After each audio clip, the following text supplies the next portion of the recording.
Well, I think it does. And moving on to another part that you talked about as well, which I think is really interesting, is I think, when we think about the listeners who are listening to this podcast and just getting the feedback, there's so many scenarios that are almost universal. One of the ones that you talked about, which is the time difference.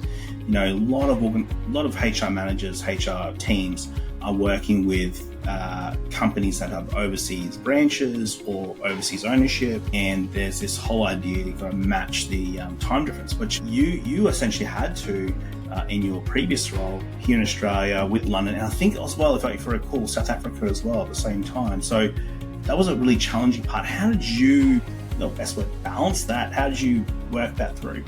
Yes, that was a great challenge. So it was a global role. Mm-hmm. And the majority of our team was based in London. So that was where the majority of my work hours went.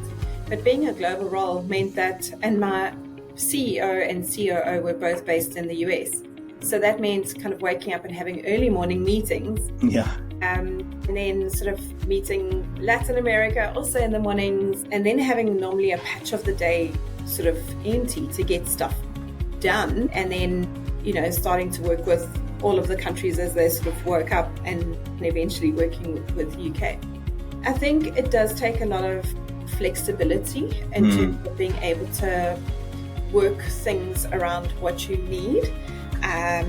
If you want to be able to get things done, you do need to put the hours in to be able to get that to happen. You need to have meetings at unsociable times. You need to be able to be there to be able to push things forward. I don't necessarily think it's the healthiest way to work, and I'm sure that your psychosocial safety hat is on right now.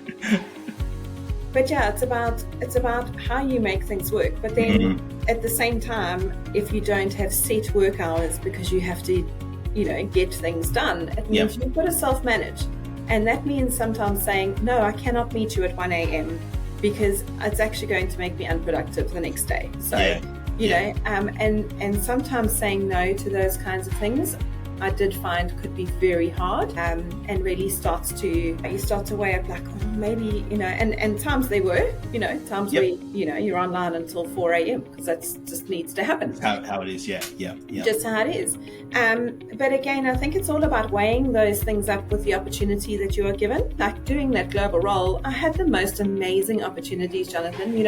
I traveled to all sorts of countries. I spoke at conferences all over the world. Yeah. I met the most amazing people.